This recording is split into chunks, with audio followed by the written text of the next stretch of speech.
Hey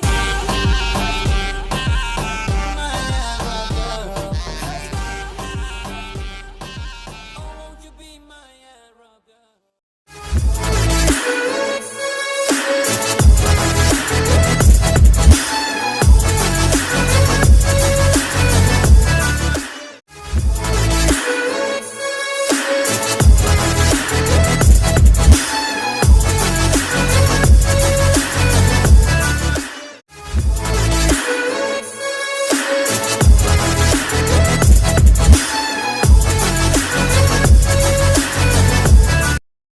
Warahmatullahi wabarakatuh. Saya Aulia Fudiani. Di sini saya ingin menjelaskan mengenai anggaran induk. Anggaran induk adalah rencana keuangan komprehensif bagi perusahaan maupun organisasi secara keseluruhan, di mana ini biasanya periode 1 tahun sesuai dengan fiskal perusahaan atau organisasi. Anggaran induk ini mempunyai 2 komponen utama, yaitu anggaran operasional dan anggaran keuangan. Anggaran operasional ini lebih condong mendeskripsikan mengenai penghasilan pendapatan bagi perusahaan, sedangkan anggaran keuangan adalah merinci keluar masuknya aliran kas. Untuk anggaran operasional terdiri atas perkiraan laporan laba rugi disertai dengan 8 laporan pendukung lainnya. 8 laporan pendukung lainnya yaitu anggaran penjualan, di mana anggaran ini menjelaskan ilustrasi atau proyeksi dari apa yang diharapkan untuk penjualan tersebut dalam satuan maupun unit.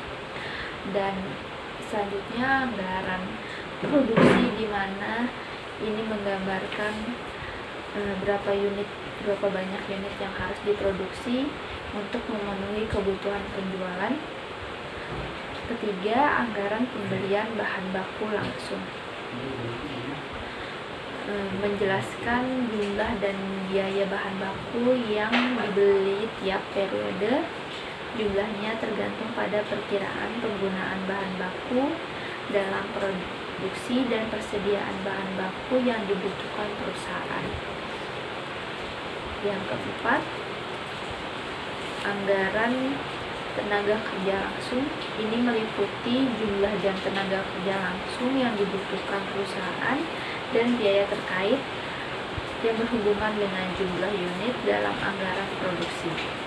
Anggaran overhead menunjukkan biaya yang diharapkan dari semua komponen produksi tidak langsung. Anggaran persediaan akhir barang jadi memberikan informasi yang dibutuhkan untuk neraca dan juga bertindak sebagai input penting untuk persiapan anggaran harga pokok penjualan. Anggaran harga pokok penjualan mengungkapkan harga yang diharapkan untuk barang yang akan dijual. Yang terakhir, anggaran beban penjualan dan administrasi. Anggaran ini menguraikan pengeluaran yang direncanakan untuk aktivitas non-produksi. Untuk menyiapkan anggaran keuangan, ada 3 yang harus disiapkan, yaitu anggaran kas, anggaran neraca, dan anggaran untuk pengeluaran modal. Sekian dari saya. Assalamualaikum warahmatullahi wabarakatuh. Nama saya Dewi Julianingsi dari kelas 04 Sake 022. Anggaran operasional. Anggaran operasional adalah anggaran yang bertujuan untuk menyusun laporan laba rugi. Komponen anggaran operasional diantaranya anggaran penjualan, anggaran produksi, anggaran pembelian bahan baku, anggaran biaya tenaga kerja langsung, anggaran overhead pabrik, anggaran persediaan akhir barang jadi, anggaran harga pokok penjualan, anggaran biaya pemasaran, anggaran biaya riset dan pengembang, anggaran biaya administrasi, dan anggaran laporan laba rugi. Anggaran penjualan. Anggaran penjualan atau sales budget adalah proyeksi yang menunjukkan perkiraan penjualan setiap produk dalam unit dan rupiah. Anggaran ini memuat mengenai rencana penjualan selama periode atau waktu anggaran yang dinyatakan dalam satuan uang dan juga kuantitas penjualan. Kemudian ada anggaran produksi. Anggaran ini memuat mengenai rencana-rencana unit yang diproduksi selama periode anggaran. Taksiran produksi ini ditentukan berdasarkan rencana penjualan maupun persediaan yang diterapkan. Anggaran produksi merupakan dasar dari penyusunan anggaran biaya produksi, diantaranya yaitu biaya overhead pabrik, biaya bahan baku, dan juga biaya tenaga kerja langsung. Anggaran produksi dapat juga dipakai sebagai dasar penyusunan anggaran persediaan ataupun sebaliknya. Rumus untuk perhitungan produksi yaitu unit yang akan diproduksi sama dengan unit persediaan akhir ditambah unit penjualan dikurangi unit persediaan awal. Selanjutnya ada anggaran pembelian bahan baku. Anggaran ini mengenai taksiran bahan baku yang dibutuhkan dalam proses produksi, yang dinyatakan dalam satuan uang dan kuantitas bahan baku. Lalu dari anggaran ini akan diketahui pembelian bahan baku yang dianggarkan, yang selanjutnya dipakai sebagai dasar penyusunan anggaran kas dan rugi laba. Rumus penghitungan pembelian bahan baku yaitu persediaan akhir bahan baku yang diinginkan ditambah perkiraan penggunaan bahan baku dikurangi persediaan awal bahan baku. Kemudian ada biaya pembelian bahannya, pembelian bahan dikali biaya pembelian bahan baku. Selanjutnya ada biaya tenaga kerja langsung. Anggaran ini mengenai taksiran biaya tenaga langsung selama waktu atau periode anggaran yang selanjutnya dipakai sebagai dasar dalam penyusunan kas dan rugi laba. Rumus perhitungan biaya kerja langsung yaitu unit yang diproduksi ditambah jam tenaga kerja langsung per unit dikali tarif upah tenaga kerja langsung per jam. Selanjutnya ada anggaran overhead pabrik. Anggaran overhead pabrik merupakan taksiran biaya overhead pabrik selama periode anggaran yang dipakai dalam penyusunan anggaran kas dan rugi laba. Biaya overhead terdiri atas dua jenis, yaitu biaya variabel dan biaya tetap. Biaya overhead variabel adalah semua unsur biaya overhead yang jumlahnya berubah secara proporsional mengikuti perubahan aktivitas. Contohnya, perlengkapan, tenaga kerja langsung, dan utilitas pabrik. Biaya overhead tetap adalah semua unsur overhead yang jumlahnya tetap, meskipun terdapat perubahan aktivitas. Contoh, gaji penyedia, sewa pabrik, dan asuransi pabrik. Rumus anggaran overhead yaitu overhead tetap total ditambah jumlah jam kerja langsung yang dianggarkan dikali tarif overhead per jam kerja langsung. Selanjutnya ada anggaran persediaan akhir barang jadi. Anggaran ini mengenai persediaan perusahaan dalam satu periode atau waktu tertentu. Anggaran persediaan yaitu anggaran yang merencanakan secara terperinci dan jelas berapa nilai persediaan dan pada periode yang akan datang. Sedangkan pada perusahaan manufaktur, persediaan yang ada terdiri dari 3 jenis, yaitu persediaan material, persediaan barang setengah jadi, dan persediaan barang jadi. Rumus penghitungan anggaran persediaan akhir barang jadi yaitu unit persediaan dikali biaya per unit akhir barang jadi. Selanjutnya ada anggaran harga pokok penjualan. Harga pokok penjualan atau cost of goods sold budget digunakan sebagai input dalam menyusun anggaran laporan laba rugi. Rumus perhitungan anggaran harga pokok penjualan yaitu anggaran bahan baku digunakan, ditambah anggaran tenaga kerja langsung, ditambah anggaran overhead pabrik, ditambah persediaan awal barang jadi, dikurangi anggaran persediaan akhir barang jadi. Selanjutnya ada anggaran biaya pemasaran. Anggaran biaya pemasaran menunjukkan pengeluaran yang direncanakan untuk aktivitas penjualan dan distribusi. Seperti overhead, biaya pemasaran dapat dipecah ke dalam komponen tetap dan variabel. Unsur biaya pemasaran seperti akomodasi komisi penjualan, biaya transportasi, dan perlengkapan akan berubah jumlahnya mengikuti aktivitas penjualan. Gaji staf karyawan pemasaran, depresiasi peralatan kantor pemasaran, dan iklan merupakan biaya tetap. Rumus penghitungan biaya pemasaran yaitu anggaran biaya pemasaran tetap total ditambah tarif biaya pemasaran variabel per unit dikali unit yang dijual. Selanjutnya ada anggaran biaya riset dan pengembang. Anggaran ini bertanggung jawab terhadap pengembangan produk dan proses baru. Pengeluaran bagian tersebut untuk tahun yang akan datang diestimasi dan disajikan dalam anggaran biaya riset dan pengembang. Selanjutnya ada anggaran biaya administrasi. Anggaran biaya administrasi mencakup taksiran pengeluaran total oleh perusahaan, sama seperti anggaran biaya riset dan pengembangan, serta biaya anggaran pemasaran. Terkait dengan jumlah penjualan, sebagian besar biaya administrasi bersifat tetap. Biaya tersebut meliputi gaji staf, depresiasi gedung dan peralatan kantor pusat, honor layanan hukum, dan lain-lain. Kemudian ada anggaran laporan laba rugi. Laba operasi berbeda dengan laba bersih perusahaan. Untuk menghasilkan laba bersih, biaya bunga dan pajak harus dikurangkan dari biaya operasi.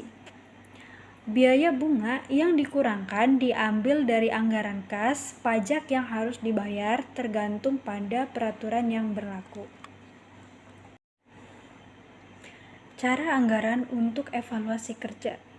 Penyusunan anggaran keuangan. Anggaran lain yang termasuk dalam anggaran induk adalah anggaran keuangan. Anggaran keuangan yang bisa dibuat oleh perusahaan adalah anggaran kas, anggaran neraca, anggaran laporan arus kas, dan anggaran pengeluaran modal. Anggaran kas. Anggaran kas atau cash budget adalah rencana terperinci yang menunjukkan perkiraan sumber dan penggunaan kas. Selanjutnya ada anggaran neraca. Anggaran neraca disusun berdasarkan informasi yang dimuat dalam posisi keuangan tahun sebelumnya dan anggaran lain dalam bentuk anggaran induk. Kemudian ada anggaran laporan arus kas. Laporan arus kas menyajikan perubahan kas dan setara kas dalam satu periode. Pengeluaran dan penerimaan kas dikelompokkan dalam aktiva operasi yang melibatkan produksi serta penyerahan barang dan pemberian jasa. Kemudian aktivitas investasi meliputi pemberian pinjaman dan penerimaan pelunasan. Assalamualaikum warahmatullahi wabarakatuh. Perkenalkan, nama saya Dian Retno Ambarwati. Pada video kali ini saya akan membahas tentang Activity Based Management berdasarkan analisis nilai proses. Activity Based Management atau ABM merupakan suatu metode pengolahan aktivitas yang bertujuan untuk meningkatkan nilai atau value produk atau jasa untuk konsumen, meningkatkan daya saing, dan meningkatkan profitabilitas perusahaan. ABM mengandalkan Activity Based Management sebagai sumber informasinya. Penggunaan ABM akan memberikan manfaat bagi bisnis melalui perbaikan operasi, pengurangan biaya, atau penciptaan nilai bagi konsumen dengan mengidentifikasi sumber daya yang dikeluarkan untuk konsumen, produk, atau jasa. ABM juga membantu manajemen berfokus pada faktor-faktor sukses perusahaan yang paling penting dan membawa pada keunggulan kompetitif.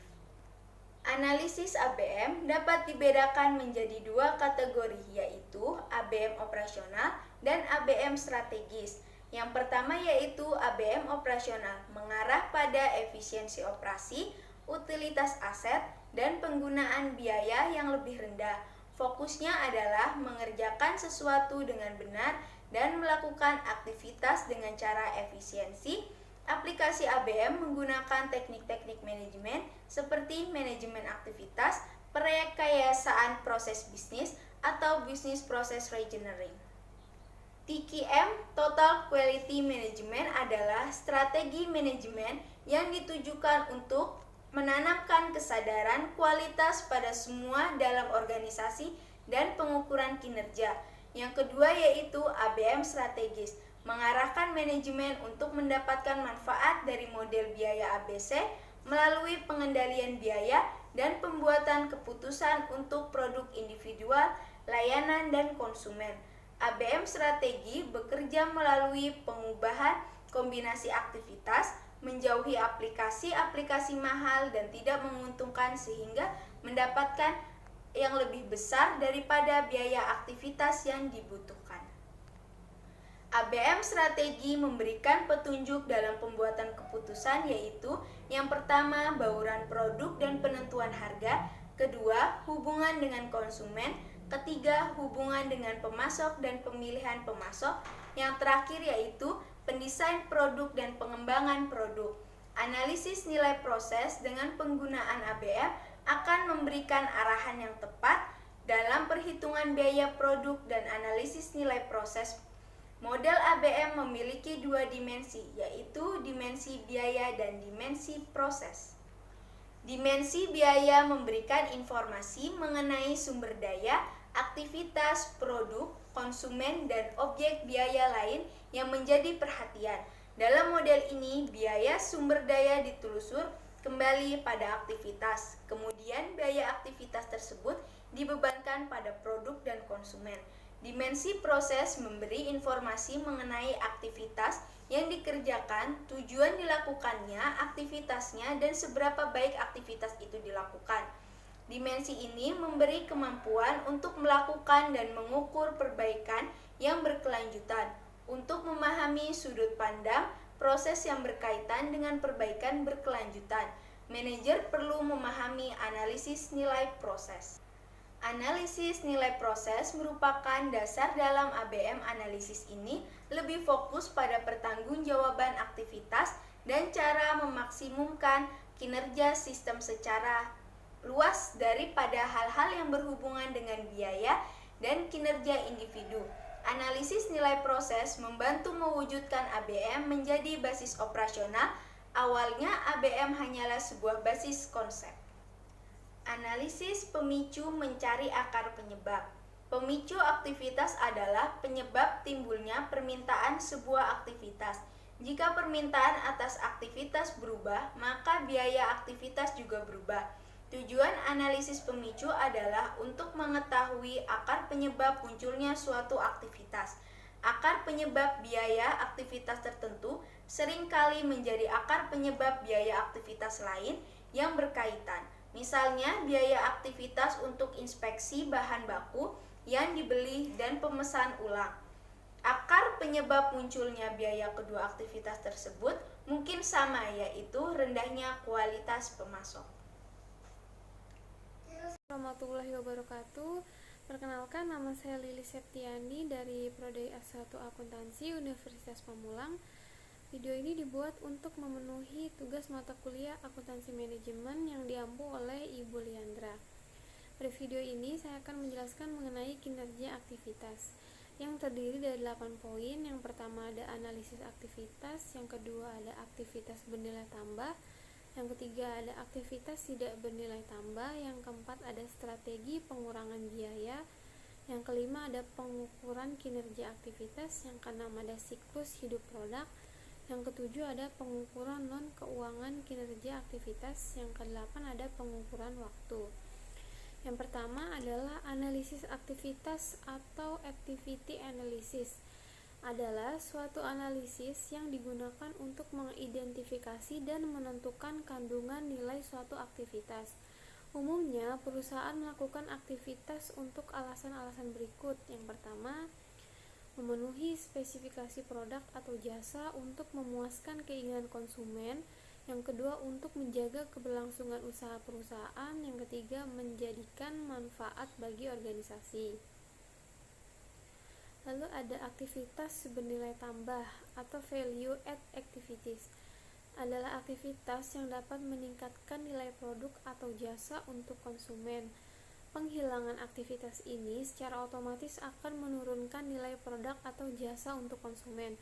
Beberapa hal yang memenuhi nilai tambah antara lain, yang pertama ada perubahan bentuk, lalu yang kedua bentuk yang dihasilkan tidak diperoleh dari aktivitas sebelumnya, yang ketiga aktivitas lain menjadi dapat dilakukan, yang keempat untuk memenuhi permintaan atau harapan konsumen, yang kelima mendorong pembelian material atau komponen produk, yang keenam ada berkontribusi terhadap kepuasan konsumen, yang ketujuh salah satu langkah penting dalam proses bisnis, yang kedelapan untuk memecahkan atau menghilangkan masalah kualitas, yang kesembilan dilakukan untuk permintaan konsumen atau memuaskan mereka.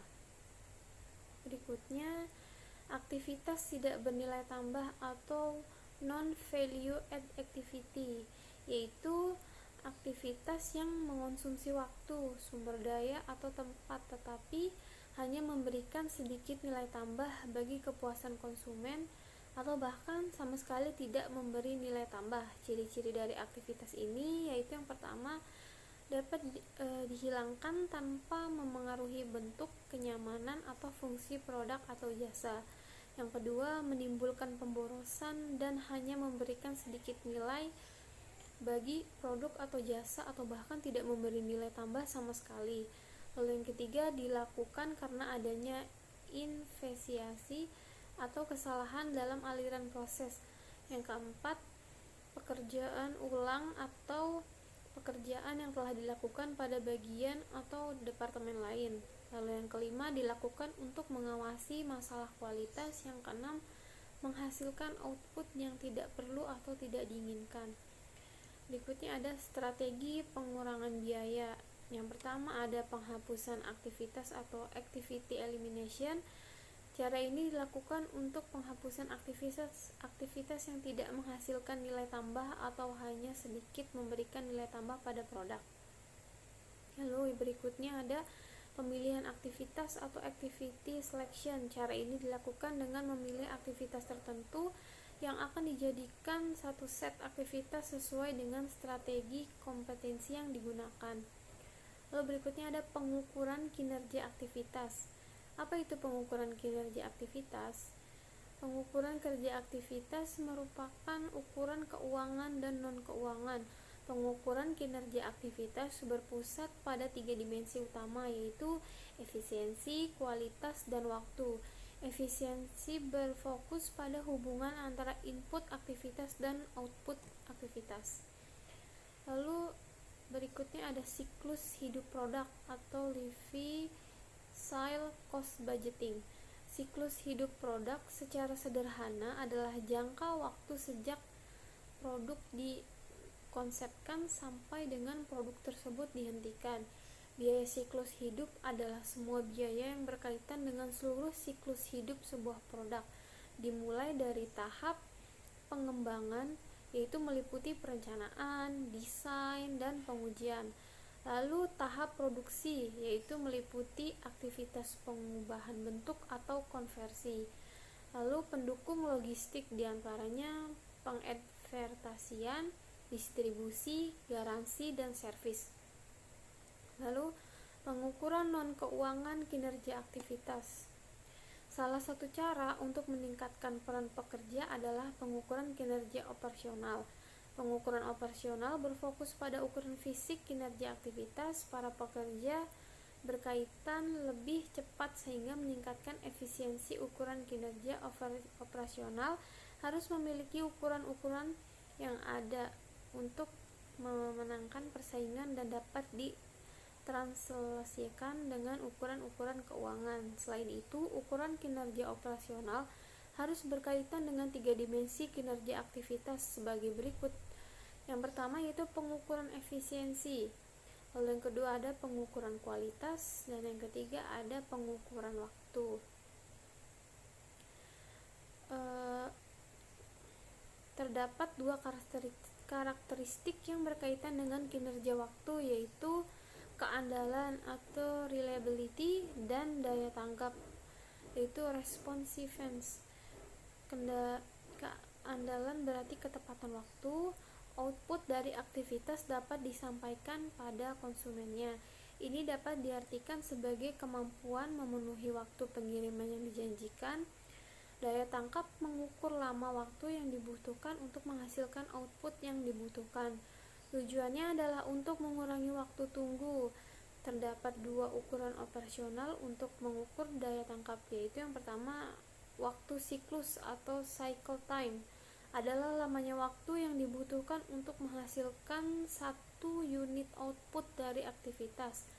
Pada perusahaan manufaktur, waktu siklus adalah waktu yang dibutuhkan untuk menghasilkan satu unit produk. Kecepatan adalah jumlah unit yang dapat dihasilkan dalam suatu periode waktu yang ditentukan. Baik, sekian penjelasan dari saya. Terima kasih. Wassalamualaikum warahmatullahi wabarakatuh.